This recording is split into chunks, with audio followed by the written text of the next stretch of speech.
Hey there, welcome to the channel. So today I wanted to just kind of get back to my clock project. I know it's been a long time. So if you're not familiar with it, basically I'm trying to build a type of a Nixie clock. But what I'm doing is I'm using the VFD tubes. These are a little lower voltage. I need about 25 to 29 volts to drive them. So it's a little less high voltage with that you get with the Nixie. So I kind of decided to hang out and do these. So what I have right now is I have a proto board up, and I know it's really hard to see these. I need basically a type of filter on the camera, but you can see that these are working.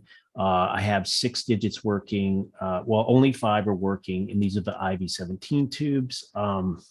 The other one, the tube is bad. It just didn't work. I checked everything. All the connections still doesn't work. So what I did is I put together this little power supply module.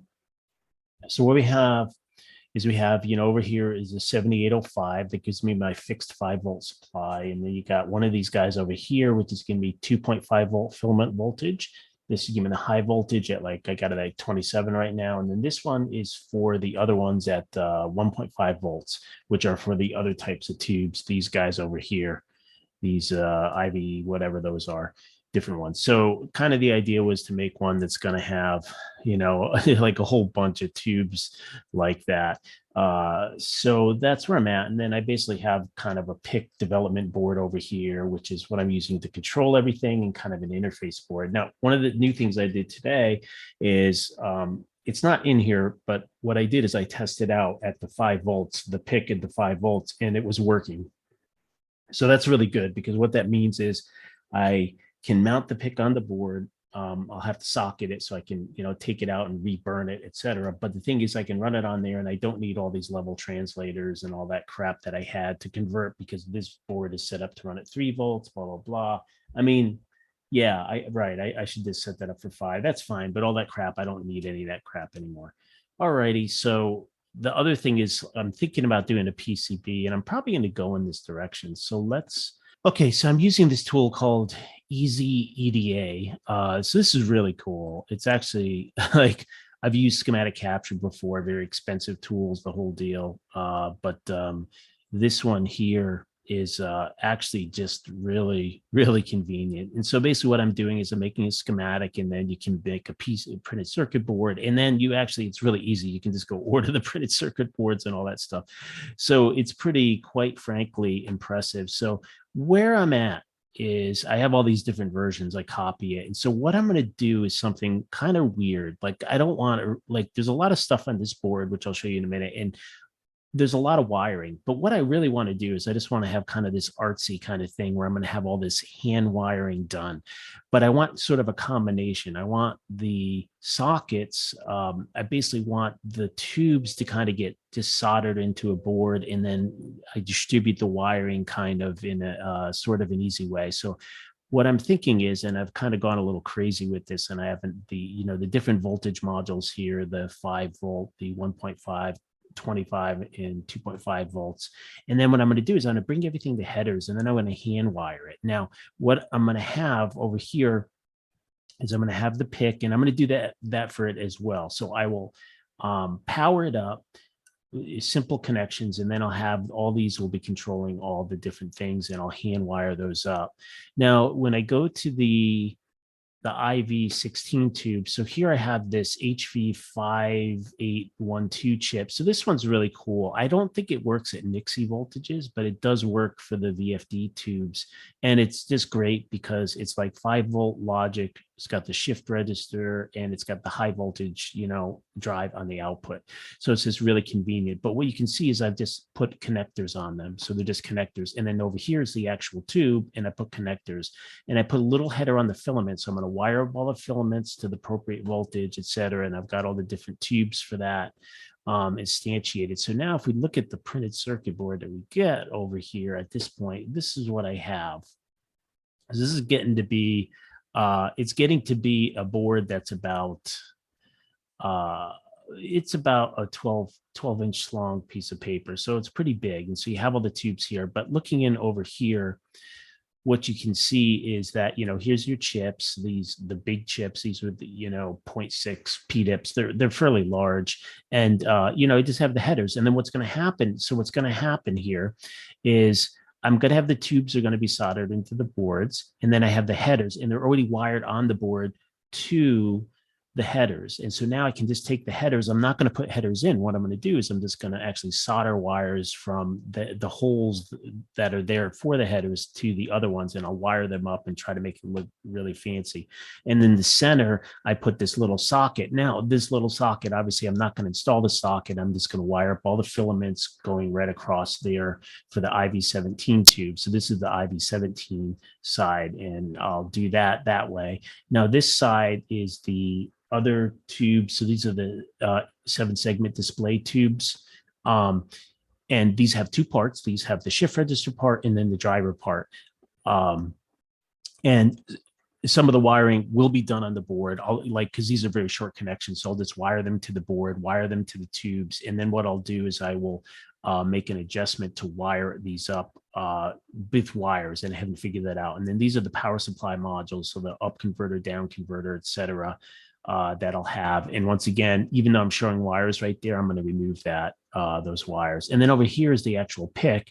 And right now I have just added the connectors. So what I could do is I could rotate this guy, and I can put him over there. And then this guy, I want to rotate, I think the same way. Let's see. Yeah. And so basically just going to put these connectors here and just kind of put them in like this.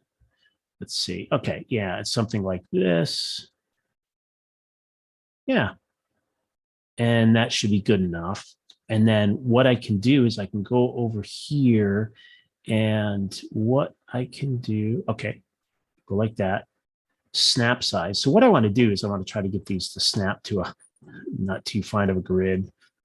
So something like that. So they're not, so it can be better aligned. So that, I think, is probably good enough for government work. So I'll just go with that. So that's what I have at this point. So now the question is, what would this cost? Okay, so first of all, let me do something here. First of all, I'll go to the route tool, and I'm going to say route, auto route. And what I wanted to do is I changed some of the design rules here. I put the track width at 20 mil, clearance at 10 mil. So that means the spacing between traces and the spacing between the other thing will be 10 mil, and mil is a thousandth of an inch. And then the track width will be 20 mil. And so what this is, these are larger settings that you'll find on other boards, but it should make it easier to manufacture. And since there's a little bit higher voltage and higher currents on this stuff, I mean, not really, not seriously high. I mean, I could use a default, but what it will do is it'll just give me a little more extra room, in terms of current carrying capacity. Now, what it did, it completed the auto route. That's good, but it gave me 10 vias, and I'm going to try to avoid vias. So there's extra stuff that's wired that I don't want wired at this point. But what you can see, I have a 2-layer stack right now. So if we look at our layers over here, if we look at our copper layers over here, you can see that there's a top layer is shown in red. So the routes that are in red are on the top layer, and the bottom layer routes are shown in blue. And you can see them there, and we can zoom in and you can kind of see how it routed out the tube. And so what that means is these wires are 20 mil wide, and the minimum spacing, like see how these are as close as possible. The minimum spacing between them should be 10 mil based on the auto router. And it does kind of look at that like that. So you can see that these are on the bottom and they're routed out, etc. So it's going to be a combination of the two things. We're going to auto route the board, route it to make it really simple board and everything. And then I'm gonna have wiring going on top of this. So you can imagine, like if I was trying to route all these signals, I would get into probably a 4-layer board or more. Now, one other thing over here is I have extra connections, power connections, that I'm gonna remove from the board over here as well. And then I will fix that. Now, an interesting thing is, let's go ahead and try to see what this board would cost. So we could go to fabrication, and I want to do, so first of all, what I'm going to do is I'm going to make a Gerber file. So what I'm going to do is I'm going to go over here, generate the Gerber. So I'm just going to generate it. It's doing all this stuff, and I want to generate the Gerber. I'm going to click on that. and it's generating it for me, what we can use. So now let's try to go fabrication, printed circuit board order. So we can go to this page over here. Okay, so when I clicked on that, I get sent over to this website and it's got to add a Gerber file. So now if I can just find my Gerber file here.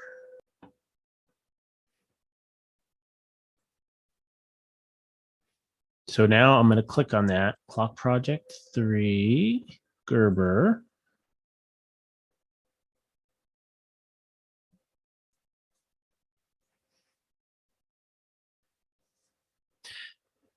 Okay, and now I can go to a place here. It's literally processing that. And now we're going to find out like how expensive. And you can see there's the artwork for it. It comes up in green. There's only 2 layers to it. It's a pretty big board, 355 mil wide.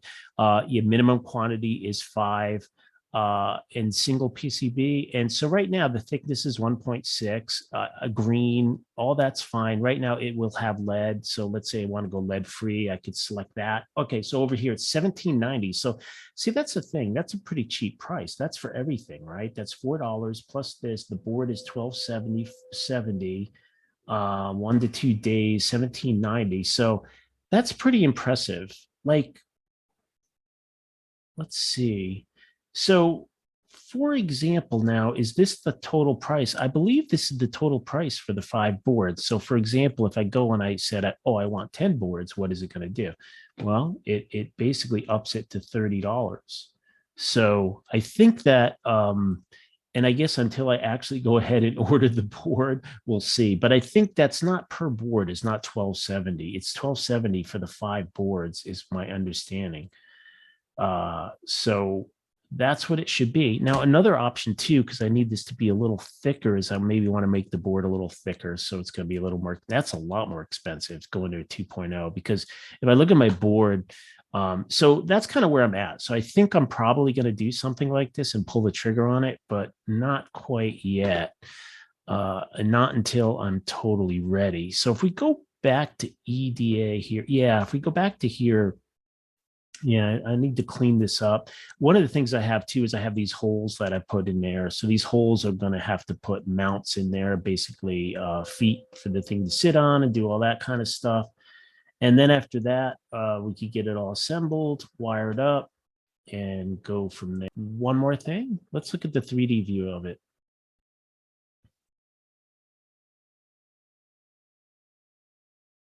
Yeah, so here it's shown in blue. So this is cool. So basically,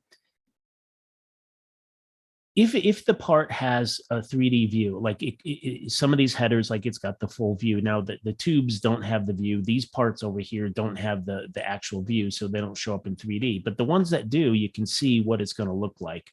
And so like I said, I'm not going to install the headers. I'll just have the holes, you know, in the board, etc. So you can see that. You can see all these chips over there, the 6 chips for that, for the IV17s. And then over here, you've got, yeah, you've got, you know, your resistor, you've got your, the PIC controller, and here's the 7805. And once again, they don't have pictures for these little modules over here. So I think that's it for this one. So I will kind of update when I actually order the board and get the boards and see about that. All right, talk to you guys later. Bye.